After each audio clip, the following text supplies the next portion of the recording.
Nouveau rendez-vous hebdomadaire sur la web télé Direct 7. Bonjour et merci de nous choisir. Vous le savez tous, hier, ou disons cette semaine bien sûr, ce lundi bien sûr, c'était le 8, une journée mémorable en tout cas pour toutes les femmes du monde parce que c'est dénommé journée de la femme, des droits de la femme en réalité. Au Togo aussi, il y a eu plusieurs activités dans le cadre de cette journée, mais particulièrement il y a une association qui a catégorisé quand même ses activités sur la jeune fille, pas la femme en général, mais sur la jeune fille.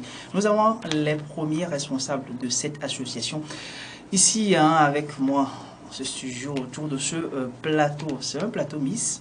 En réalité, normalement, c'est les femmes qui défendent elles-mêmes leurs droits. Mais il y a un monsieur aussi à côté des femmes, je ne sais pas trop pourquoi, il va nous le dire. Jonita, bonjour. Bonjour Herman, bonjour à tous les téléspectateurs.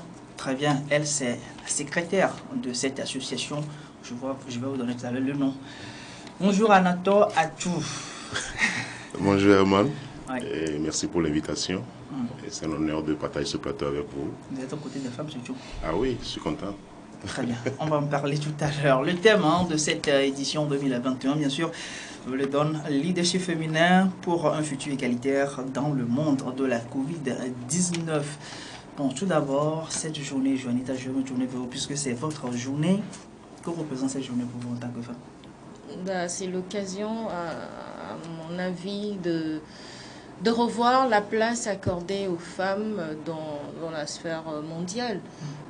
Si nous revenons dans le domaine du sport, essayer d'appliquer l'équité genre comme le souhaitent la plupart des fédérations internationales aujourd'hui. Genre, on a demandé 30% des femmes dans presque toutes les fédérations. Pourquoi ne pas aller déjà aux 50% puisque nous parlons d'équité genre? N'est-ce pas du faux favoritisme Bon, Non, d'habitude, on non. parle de discrimination positive à Non, l'endroit des pas femmes. du tout. Pourquoi imposer un quota pour les femmes? C'est pas une imposition, c'est juste amener également ces femmes à se rendre compte qu'elles ne sont pas faites juste pour être au second rôle. Elles ne sont pas là pour être derrière, comme on le dit, chaque homme, il y a une grande femme. C'est pas juste pour être derrière, mais d'être également au devant de la scène. Parce que vous savez, quand les femmes veulent vraiment s'appliquer, vous savez ce que ça donne comme résultat. Et bon, les hommes, on a déjà toutes les preuves qu'il faut. Maintenant, c'est de pousser également la femme au devant pour voir ce que ça a donné. Parce que pendant longtemps, c'est toujours des dirigeants hommes qu'on a eu. Bah, essayons avec les femmes pour voir ce que ça donne. Si ça ne marche pas, on verra encore C'est pourquoi je parle de discrimination positive. Parce que est-ce que... Positive, j'avais pas écouté ce positive, côté de la chose. Parce que pourquoi les pousser? Pourquoi elles-mêmes ne s'affirment pas d'abord? C'est ce Oui, que moi je demande. parce que... Bon, je prends un peu trop vite. Oui, non, c'est pas grave. Voilà, parce que pendant longtemps, on a fait croire à la femme qu'elle n'était pas faite pour être au devant de la scène. Et il y a encore 30 ou 20 ans en arrière, dire à une femme de prendre, je ne sais pas, la parole au sein de l'Assemblée nationale et de dire quoi faire à des hommes qui font partie également de cette Assemblée nationale, c'était quasi impossible. Mais aujourd'hui, ça se passe. On a des femmes présidentes. Oui, de l'Assemblée nationale, une femme premier ministre.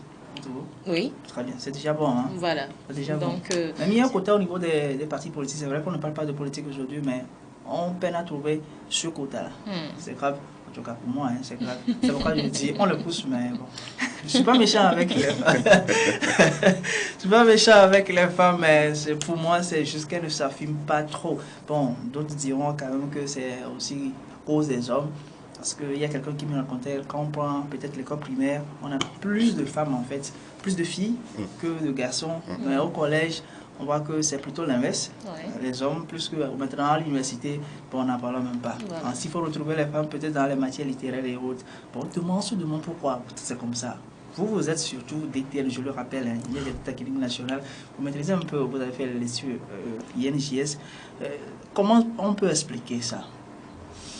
Les femmes n'arrivent pas à s'affirmer. Quand on parle de matière scientifique, c'est rare de voir les filles, les femmes. Bon, pour moi, c'est vraiment délicat, hein, un peu délicat, mais je pense que c'est au niveau de l'éducation.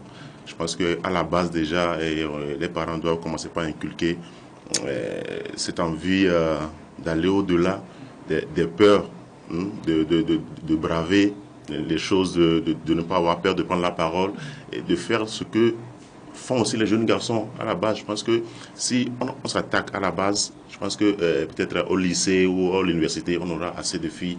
Et aussi que les politiques aussi puissent, c'est pas créer des structures ou bien situations qui permettront à la jeune fille d'avoir des avantages en termes de, par exemple, l'écolage, par exemple, que la jeune fille ne peut pas le même écolage que le garçon, que les jeunes filles puissent avoir accès à la bibliothèque gratuitement, des trucs comme ça feront que les jeunes filles puissent aussi aller plus loin que les hommes et puis braver aussi les séries scientifiques dont vous parlez là. Voilà, on rappelle le thème leadership féminin pour un futur égalitaire dans le monde de la Covid-19. Je vais m'attarder sur la première expression leadership féminin puisque c'est aussi le créneau de votre association. Vous parlez de filles, jeunes filles leaders en fait. C'est le nom même du projet en général, jeunes filles leaders. D'abord, ma première question, c'est pas à qui, bon, au coordonnateur, pourquoi cette catégorisation au niveau de la jeune fille? Pourquoi pas à la femme en général? Parce que l'association c'est Femmes, Sport et Développement. Oui, pour commencer, je voudrais rappeler que cette association, Femmes Sport Développement, est une association initiée par Noméchi Nathalie, qui est une femme de sport, une femme qui s'affirme aujourd'hui grâce aux valeurs sportives.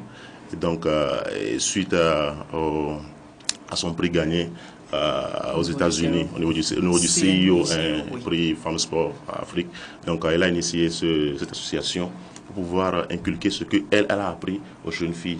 Donc, c'est pour cela qu'aujourd'hui, nous l'accompagnons dans l'association et nous avons initié des projets que aujourd'hui, nous exécutons. Très bien. L'objectif principal de ce projet, c'est quoi? C'est d'amener d'autres jeunes filles à devenir des femmes comme Nathalie dans le monde du sport, à s'affirmer et à braver également des postes de responsabilité dans les fédérations. Parce qu'on sait que la base est importante dans tous les domaines. Aujourd'hui, on parle du développement du sport à la base. La jeune fille également, si nous voulons qu'elle soit la dirigeante de demain, ça doit être à la base. C'est pour ça que nous nous attaquons à la base. Amener donc les jeunes filles d'abord à s'intéresser à la matière sportive et ensuite s'affirmer dans ce domaine pour plus tard être des dirigeantes. Oui, avant de continuer, lors de votre lancement de ce projet Initiation de la jeune fille au volleyball, vous avez parlé entre griffes des parents. Est-ce qu'il y a une implication des parents aujourd'hui dans ce projet-là? Oui, justement aujourd'hui, d'abord, il va falloir que les parents puissent comprendre que le sport, la pratique sportive aujourd'hui apporte beaucoup à la jeune fille. Et la jeune fille à travers qui pratique le sport a certaines valeurs qu'elle acquiert et qui l'aident à vivre mieux à la maison. Le respect par exemple, l'excellence par exemple, l'amitié sont des valeurs qui donnent à la jeune fille des comportements qui peuvent aider les parents à comprendre que ma fille va faire du sport et revient à la maison avec un changement de comportement. Je pense qu'aujourd'hui, les parents doivent accompagner plutôt, surtout les jeunes filles, accompagner, les suivre. Parce que pour le parent, la jeune fille qui revient de l'école à la maison, ressortir pour aller aux séances d'entraînement, ça va donner quoi? Donc tout ça, là, il va falloir que les parents puissent comprendre. S'ils veulent même accompagner les jeunes filles, leurs enfants, aux séances d'entraînement, voir ce qu'ils sont en train d'apprendre, avec quel encadrant ils sont, et puis comprendre que ce sont des pêches qui leur sont tendues. Alors, comment ça va se passer, Juanita? Dites-nous, par rapport au projet, il y a eu une phase de lancement, après don des matériels aux différentes communes prises en compte par le projet. Aujourd'hui, je pense que nous sommes à la phase de séance d'entraînement. Oui. Alors, dites-nous un peu par rapport à ces différentes étapes-là, comment ça s'est passé, voilà. Jusque-là, je pense que nous sommes en bonne voie, on va dire, parce qu'on a suivi quelques séances dans certains de nos centres. On est parti en superviseur, bien sûr, pour voir comment les jeunes filles s'intéressent à la chose. Je pense que pour un début, c'est bien. Il y a de l'engouement, il y a un nombre, pas très grand, mais ça nous va déjà parce que par rapport à la situation du moment, la crise sanitaire, on n'a pas également besoin d'attroper beaucoup de jeunes filles en même temps. Donc par rapport au nombre des jeunes filles, je crois que nous sommes déjà sur la bonne voie, je vais dire. Il y a déjà eu des séances d'entraînement ce matin. Nous avons des nouvelles de presque tous les centres, comment ça se passe, ils nous disent les difficultés qu'ils ont et les solutions que nous pouvons apporter également. On fait de notre mieux. Bon, les dés sont lancés, on va dire. Maintenant, mais lors de la première séance d'entraînement, j'y étais au niveau d'Adakpame, il y avait un monde fou. Adakpame, oui. Il y avait un monde fou quand même où même instituteurs et institutrices, quand les étaient encadreurs surpris. étaient plus ou moins dépassés. Justement. Surpris par le nombre, par l'engouement des jeunes filles également, mais des jeunes garçons aussi qui étaient là. Bon, elles étaient un peu débordées. Elles espéraient quand même avoir un c'est l'affluence du restaurant. début. Tout le monde veut savoir qu'est-ce que c'est, Justement. qu'est-ce qui s'organise exactement ici. Mais vous verrez après 2-3 séances, celles ou ceux qui véritablement s'intéressent à la chose resteront. Le reste, ce sera juste, bon, on est venu, on a pris la température, on est reparti. C'est souvent comme ça que ça se passe. Est-ce qu'il n'y aura que du sport? Parce qu'entre-temps, dans votre projet, vous avez parlé d'autres séances aussi. Oui. Ah oui. Donc, avant ou après les séances d'entraînement, il y a une thématique où il y a un thème qui est choisi par les encadreurs qu'ils développent avec les jeunes filles. C'est des partages, hein, c'est pas une formation en tant que telle, mais c'est des partages. Ils choisissent des thèmes liés à la jeune fille qui peuvent, il y a des thèmes qui peuvent aider donc ces jeunes filles à s'émanciper. Et soit avant ou après les séances se font donc ces débats ou ces échanges et chacun apporte du sien pour que ça soit intéressant. Vous avez impliqué les premiers responsables des communes, je veux parler des maires, Ouais. parce que vous avez pris comme pour ce projet pilote 4 communes. Pourquoi? Alors, ce projet ça est à une phase expérimentale. Les moyens dont nous disposons ne peuvent que couvrir aujourd'hui 4 communes. Donc les communes ont été choisies comme ça. Il y a dans la commune du Golfe, nous avons la commune du Golfe 1 et la commune du Golfe 6, Baguida. Golfe 1 c'est Baie, à Godomé. Et avec la délimitation, c'est pas possible, se perd un peu. Donc c'est Baie, le centre se trouve au CEG à Dakwame. Et le Golfe 6 c'est au lycée Baguida. Et on a aussi pris 2 dans Agoué, la commune d'Agoué-Nivé, dans Agoué-Nivé 1 au lycée d'Agoué-Nivé et puis Agoué-Nivé 6 et qui est logé au centre de jeunes de Toble-Copé. Donc, sur ces centres-là, les maires étaient vraiment contents et puis ils nous accompagnent. Ils envoient souvent leurs points focaux, sport et culture sur les séances pour voir comment ça se passe. Donc, aujourd'hui, ils sont vraiment impliqués. Puisque après, ils vont s'approprier de ce projet-là et les continuer parce que notre projet va prendre fin avril. Et ce qui serait bien pour eux, c'est de continuer. Voilà, continuer puisque c'est un projet pilote. Alors après, c'est quoi l'idée derrière? Quand vous dites continuer, est-ce qu'il y aura des compétitions? Est-ce qu'il y aura des concours? Je ne sais pas, continuer. L'idée derrière, c'est quoi? L'idée derrière, c'est aujourd'hui, ce projet a recruté des encadreurs qualifiés. Et nous faisons du volley, parce que nous avons des rudiments du volley, je le dis toujours, du volley, et puis des animateurs socio-éducatifs. Les enfants, et comme l'a dit Anita, et lors des séances, ils ont des thèmes qu'ils abordent avec les jeunes filles, ils font la pratique du volley. Dans la fin, il y aura une petite compétition. Une compétition en initiation, 1 contre 1, 2 contre 2. Ils ne peuvent pas jouer du volleyball à 6. Et ils vont animer des déclamations ou bien des petits sketchs liés aux gens. Donc, à la fin, ces jeunes filles, pour nous, il va falloir qu'ils intègrent les clubs des communes ou bien intégrer des clubs civils, continuer par apprendre le volleyball et chuter, si Dieu le veut, dans les équipes civiles et puis commencer à jouer le championnat. Autrement dit, l'idée c'est de renforcer quand même les clubs ou bien peut-être partir à la création de nouveaux clubs pour le championnat. Oui, sur le plan sportif, c'est ça. Parce que, soyons réalistes, ce n'est pas tout le monde qui va intégrer des clubs là-bas. Mais quand même, toutes les jeunes filles qui viennent là, que certaines partent toujours avec certaines valeurs. Certaines, ce projet va les impacter et ils vont changer de comportement. Comprenez, prendre la parole en classe par exemple et prendre la parole devant une foule et bien travailler à la maison, être correct, le fair play, le respect. Donc je pense que pour ceux ou celles qui vont intégrer des clubs, c'est bien.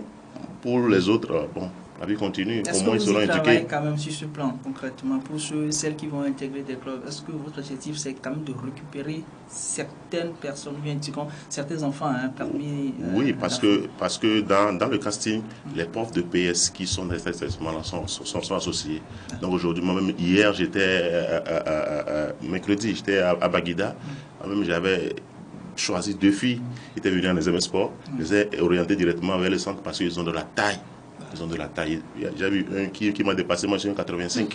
Elle m'a dépassé. Donc j'ai appelé son professeur directement. On a forcé la main. On va voir ce que ça va donner. Si ça prend, c'est bien. Donc ces jeunes filles-là, elles ont des qualités à faire valoir, mais on ne sait pas. Donc, et puis derrière, on n'est pas obligé d'avoir que des athlètes ou je sais pas, des volleyeurs. Autour de la matière du volleyball ou autour du sport, il y a plein d'autres choses à faire, comme, je ne sais pas, être arbitre, par exemple, arbitre de volleyball ou, je ne sais pas, journaliste coach. Sportif. Oui, journaliste sportif. Tous les métiers. Pas, oui, tous les métiers autour sinon, du sport. Sinon, je rappelle qu'elle est conseillère quand même. Hein. J'avais oublié. Quelle est journaliste. Voilà. Alors, oui. Donc, le truc, c'est quand même d'amener la jeune fille à s'affirmer à travers le sport, en fait. Pourquoi j'avais parlé de parents? Parce que derrière le projet, quand on parle de sport, tout de suite, peut-être que les parents, pour eux, c'est sport. Est-ce que vous les avez quand même expliqué que, bon, autour du sport, il y a d'autres activités qui tournent autour, comme peut-être être journaliste sportif, voilà. Pour ceux véritablement qui s'intéressent à ce que nous faisons, ils posent des questions, ils ont des réponses. Mais si on doit aller vers chaque parent, imaginez le boulot qu'on devra faire. Mais ceux qui viennent vers nous, ils ont forcément la bonne information, comment diriger leurs enfants, comment les orienter. Est-ce qu'il y a un certain âge pour ces jeunes filles? 6 ans, 7 ans, 8 ans, ou on s'arrête peut-être à 20 ans Non, il n'y a pas d'âge limite. Non, il n'y a pas d'âge limite. Même une femme qui veut s'essayer au volleyball, pourquoi pas? Elle se maintient tout simplement. En forme? Oui. C'est tout. On n'a pas de limite. Très bien. Bon, vous qui nous suivez, c'est tout simplement que nous sommes avec les deux premiers responsables de l'association Femmes Sport et Développement. C'est vrai que nous sommes dans le cadre de la journée de 8 mars. Nous parlons surtout de la jeune fille, mais qui doit s'épanouir à travers le sport et surtout le développement. Alors, l'autre idée, bon, j'allais vous poser cette question, mais je reste avec Joanita, parce que c'est une femme. Dans l'éducation, l'animation socio-éducative, oui, est-ce qu'on peut quand même, parce qu'il y a des gens qui nous écoutent, un parent qui nous écoute par exemple, qui voudrait peut-être, bon, il s'intéresse au débat, il dit, comment je fais pour amener, bon, c'est intéressant, je voudrais que mon enfant aussi participe, et autres. Bon, comment, est-ce que, c'est-à-dire, quelle assurance vous donnez à ce parent-là, ou peut-être à l'enfant qui nous suit, quelle assurance vous leur donnez aujourd'hui? Assurance par rapport à quoi? Par rapport à cette débouchée après le sport. Il s'agirait également de l'engagement de cet enfant. Nous, on travaille plus sur le mental, on va dire, ou bien on travaille sur la confiance en soi à avoir chez ces enfants-là. Donc, assurance, je ne saurais le dire, mais ce qui est sûr... D'habitude, je vais peut-être m'expliquer, d'habitude, les enfants, Anatole, je l'ai dit en ce temps, l'enfant qui est revenu de la maison, il reprend son sac, peut-être à 14 h, il dit, je vais au sport. Ah, d'accord. Bon, au retour, il dit, bon, finalement, ça me donne quoi? D'accord, je occupé quelque part, mieux. voilà. Quelle assurance où je dois encore à nouveau laisser mon enfant partir de la maison et revenir sain et sauf intact. D'accord. Si nous prenons par exemple les échanges après ou avant les séances d'entraînement que font ces enfants-là, peut-être il y a un enfant à la maison qui est vraiment paresseux, récalcitrant ou enfin tout ce qui entoure ces enfants-là qui n'écoutent pas leurs parents. Et cet enfant qui vient se mettre en groupe et voit que les autres enfants pendant la séance sont quand même là, dynamiques à travailler, ils sont au service les uns des autres. Vous pensez que cet enfant repartira sans quelque chose à aller appliquer à la maison? Non, je ne pense pas. Ouais. Cet enfant forcément va apprendre, ne serait-ce que, je ne sais pas, être humble ou... il apprendra forcément quelque chose qu'il ramènera à la maison et le parent, en bien suivant cet enfant, saura que, ah, mais cet enfant, au moins, il revient avec quelque chose de cette séance qu'il va suivre ou qu'elle va suivre avec FESDEF quand même. Je voudrais apporter un peu. J'étais à la séance mercredi passé à Baguida. Ce qui m'a plu, c'est que toutes les filles ont des cahiers. Voilà. Lors des animations socio-éducatives, ils abordent des thèmes et ils prennent note. Ça, c'est très bon de prendre note et que les parents peuvent consulter ce cahier-là à la maison. On dit, ok, je vais faire sport, mais je reviens avec des cahiers dans lesquels je prends note des thèmes qui sont là. C'est bon. Ces filles aussi, elles m'ont fait danser la fois passée. C'est qu'elles n'ont pas eu peur du coordonnateur. Ils m'ont invité à venir et puis ils m'ont appris des choses. Oui. Donc, ces filles vont au-delà de leur peur, je peux dire, entre griffes. Donc, je pense que ça porte déjà le fruit. et que le parent soit rassuré. Mais les encadrés qui sont des encadrés qui sont bien formés, qui sont très bien formés d'ailleurs, et qui, peut-être que pour la jeune fille, après le sport, où elle partira pour aller rester avec ses amis, non. Donc ils finissent à l'heure et puis on leur demande de rentrer directement à la maison. Je pense que c'est bien. Le projet n'est pas initié pour prendre fin en avril, puisqu'on a dit c'est un projet pilote. Bon, on est rassuré quand même que peut-être après les 4 mois, on va continuer. Parce qu'on a eu d'autres projets similaires, plus ou moins après la phase pilote, quand vous approchez des premiers responsables. Bon, je ne vais pas donner le Donc, on vous donne des arguments, sauf que ça ne convainc pas trop. Le projet, il est initié, d'accord. Pour le moment, nous sommes à la phase pratique, il faut le dire ainsi. Après les 4 mois, on va vous retrouver toujours sur le terrain, j'espère bien. Oui, avec plusieurs autres projets déjà en conception, dans les coulisses. Celui-ci prendra... Non, pas encore d'exclusivité. Celui-ci prendra fin en avril, mais le bien fondé de ce premier projet, c'est qu'il y a ces terrains que nous avons implantés dans les différents centres qui sont là et qui sont à la disposition des établissements et des communes. Donc, il y aura donc par moment, nous-mêmes, pourquoi pas, initier un petit tournoi dans une certaine communauté. On invite les autres centres à venir y participer. Et eux également, ils peuvent prendre l'initiative. La mairie, pourquoi pas, peut organiser un tournoi de volleyball et nous inviter. Techniquement, ils ont notre appui. Bon, enfin, c'est juste... ce premier projet, en fait, c'est pour amener dans ces différentes communes à d'abord s'intéresser à la chose du volleyball. Et ensuite que la jeune fille sache qu'elle peut, à travers le sport, devenir quelqu'un.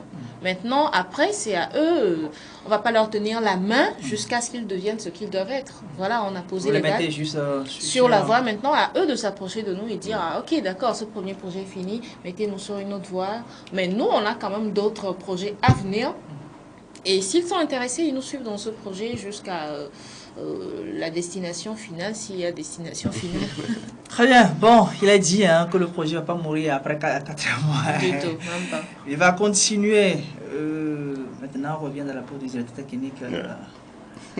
Le sport, bon, on a déjà autorisé l'appui du sport, sauf que au niveau du volleyball, il n'y a rien pour le moment. Comment on dit qu'il n'y a rien? Ah ben, pour le moment, il n'y a rien en termes d'activité. Ah ouais? Il y a quelque chose? Il n'y a rien sur le terrain en termes d'activité. On n'a pas encore repris. Oui. C'est bien vrai que l'autorité a donné l'accord de reprendre. Maintenant, comment reprendre? C'est le point d'interrogation. Les réflexions. Oui, on mène une réflexion. Vous avez aujourd'hui, le basket n'a pas repris, le hand n'a pas repris, le volleyball non plus. Est-ce que ce n'est pas une fuite en avant? Non, parce que, non, le truc c'est que... On a autorisé le volleyball avant le football, mais le football a son chronogramme, qui va démarrer le 20 mars. Quel football? Le football, la fédération de football. Ne comparez pas la fédération avec les autres, la fédération de football avec les autres fédérations. Vous comprenez? Parce qu'aujourd'hui, nous avons une trentaine de clubs. Est-ce que les clubs vont reprendre comme ça, sans moyen d'appui? Donc la question se trouve à ce niveau. Oui, je ne pense pas. La question se trouve à ce niveau. La fédération fait des réunions, a instruit les clubs d'attendre. S'il y a des moyens, on donne les moyens au club et puis on va reprendre des entraînements. Mais moi, pour moi, ça traîne un peu parce que j'ai eu écho que certains ont commencé par pas jouer. Ils ont joué depuis. Qui pratiquement tous les jours. La fêtière est là, mais si c'est quelque chose survient maintenant, la fêtière va décliner ses responsabilités parce que la fêtière a envoyé des courriers au club d'attente, sont OK, justement. Donc je pense que c'est aujourd'hui c'est le moment, ou bien de rappeler ces clubs-là à l'ordre, d'attendre aujourd'hui le hockey de la fédération. Alors, très bientôt, parce que la semaine prochaine, vous savez, cette semaine même, le hockey est lancé. Ah, d'accord, et on verra ce que ça va donner. Je ne sais pas si c'est Clément quand même reçu ce hockey-là. Bon, j'allais dire, est-ce que ça traîne aussi? Vous êtes aussi au niveau de... On est tous concernés. Il n'y a pas d'activité sportive. On chôme également côté journaliste parce que c'est quand il y a activité que nous travaillons. Donc, on attend impatiemment le retour des activités, surtout au volleyball. Et vous? Ça traîne chez vous? Vous êtes voleur aussi? Non, c'est Herman qui pose la question ici. Pour le moment, je suis généraliste. Je pose toutes les questions possibles. Alors, nous sommes pratiquement arrivés à la fin de cet entretien, de cette émission. Nous avons perdu entre-temps. Bon, au moins juste un mot sur l'association elle-même d'abord, avant les derniers mots. Femmes, Sport et Développement. C'est vrai, vous l'avez dit en début d'émission, c'est une association initiée. D'abord, l'idée vient de celle-là que nous connaissons, Nathalie Nabessi. Aujourd'hui, au niveau de la Confégies, puis juste une brève information sur cette association concrètement, ses prérogatives, ses objectifs, ses attentes, juste une brève présentation sur l'association elle-même. Oui, l'association Femmes Sport Développement est initiée, comme je l'ai dit par Nathalie. Nous, aujourd'hui, c'est de mettre l'accent sur la jeune fille aujourd'hui, la jeune fille togolaise, de dire que la jeune fille a des compétences à faire valoir, de montrer des voies à travers le sport à la jeune fille aujourd'hui, de s'épanouir, d'embrasser un peu le sport et de bien vivre. Vos moyens d'action, parce que d'habitude, vous passez toujours par le volleyball. Je sais qu'elle-même, elle est volleyeur. Justement. Vous êtes volleyeur. Justement. Vous passez plusieurs fois par volleyball. Est-ce qu'il n'y a pas d'autres disciplines sportives, en fait, à travers lesquelles vous pouvez quand même passer? Parce qu'il n'y a pas que le volleyball. Justement. Oui. Vous avez raison. Le nom d'association Femmes, Sport et Développement. Aujourd'hui, oui, on a commencé le projet par le volleyball parce que nous maîtrisons mieux le volleyball aujourd'hui. Ça ne veut pas dire que demain, quand ce projet va continuer, on va toujours continuer par le volleyball. Il y a aussi, c'est pas un sport de combat. Oui. La natation, les autres sports, le football, le hand. Donc, on verra quel sport on va choisir. Mais quand même, c'est que nous voulons mettre un accent sur la jeune fille dans tous les sports. Aujourd'hui, il y a une association jeune fille football développement. Oui, il y a une comme ça. Oui, donc, quelque chose dans le genre. Dans ce genre. Avec, oui, monsieur Gnonko qui... C'est ça. Football et développement. Oui. Voilà, là, c'est précis. Oui. C'est précis, justement. Nous, on va diversifier un peu les choses. Très bien. Bon, pour le mot de fin. Mot de la fin, c'est d'inviter les femmes, les jeunes filles et aussi les hommes à nous suivre dans ce combat pour la femme, parce que c'est très important. Vous verrez même, vous les hommes, quand les femmes vont commencer par faire peut-être pareil que vous serez soulagés dans beaucoup de domaines. Oui, énormément. Oui, c'est un très long débat. C'est un très long débat. Vous payez la facture électricité? Non, il ne s'agit même pas de ça. Il s'agit même pas de ça. Pourtant, dans le thème, si je rappelle, on parle d'égalitaire. Moi, je n'aime pas trop l'égalité, je préfère l'équité. Oui, l'équité. On a changé maintenant. On ne peut pas... Non, c'est pas on a changé, c'est ma vision des choses. Quand on parle d'équité, c'est plus en matière de capacité, parce qu'on ne peut pas égaler le sexe masculin. Pareil, le sexe masculin ne pourra pas nous égaler. Justement. Et quand on parle d'éducation de la jeune fille, à qui est-ce qu'on confie les enfants à éduquer? C'est à la femme. Même si cette femme doit être éducatrice des enfants à la maison, quel est le background qu'il faut pour que cet enfant-là ait un avenir meilleur. Parce que la femme qui n'a pas éduqué, la femme qui n'a pas été alphabétisée, elle pourra donner quoi à ses enfants? Ce qu'elle... Même, comme on dit, la meilleure casserole, ou je ne sais pas comment est-ce qu'on dit cette anecdote, ne peut produire, ou bien la plus belle femme au monde ne peut donner que ce qu'elle a. Voilà, je pense que j'ai tout dit à travers ça. Oui, j'avais posé une question au début de mon introduction. Vous êtes homme, mais vous êtes à la tête de cette association qui milite plutôt pour les femmes. Je ne suis pas à la tête de l'association. Je suis conseiller technique de l'association. Sur ce projet, je coordonne le projet. Voilà. Oui, vous êtes coordonnateur. Sur ce projet, surtout. Oui. Ok. Ok, c'est bon. C'est coordonnateur. Oui, il est le coordonnateur parce qu'on a besoin de quelqu'un qui tienne la main de tous. Ouais. Mais c'est toujours l'homme. Mais d'habitude, c'est les femmes qui demandent être coordonnateur ne veut pas dire être à la tête. On a une présidente de cette association, c'est Nathalie. C'est juste parce qu'elle n'est pas en place. Sinon, tous dans l'association, on milite ou on travaille de pareil au même. C'est un poste de responsabilité. La coordination. Le poste de secrétaire général est également un poste de responsabilité. Très bien. Non, je ne défends rien du tout. Il n'y a aucun poste qui soit supérieur. Quand la preuve, si Anato Achou n'est pas là aujourd'hui, je peux valablement représenter l'association n'importe où. Si je ne suis pas là. On répondait à sa place ou... Non, juste parce que je sens qu'il a un peu froid aux yeux pour te dire les choses, donc je dis ce qu'il ne veut pas te dire. Aime mon attention. D'accord. Le mot de fer pour terminer. Merci pour l'invitation. Là, je invite à tout dire association. Et maintenant, je vais remercier nos partenaires, la Fédération de volleyball, qui nous appuie techniquement, nous donne ces installations pour pouvoir organiser nos réunions. Et le grand district autonome de Grand Lomé, qui nous a favorisé l'accès aux différentes communes aujourd'hui.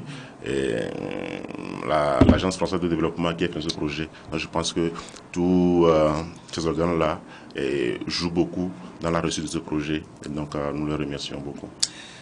Il s'appelle Touva Nator, je rappelle qu'il est le directeur technique au niveau de la fédération togolaise de volleyball. À ma droite, celle-là que vous connaissez peut-être dans l'aspect médiatique ici au Togo, puisqu'elle est consoeur, journaliste, bien sûr, mais plus sportive, il faut le dire. Mais au niveau de l'association, elle est secrétaire générale. Avec les deux, nous avons parlé surtout de leadership féminin, surtout au niveau de la jeune fille à travers le sport. Merci de nous avoir suivis. Mais un petit coucou au niveau de la fédération togolaise de volleyball à M. Combé. Yeah.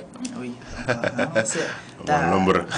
Tu vois l'habitude de l'appeler à gentil au niveau de l'association.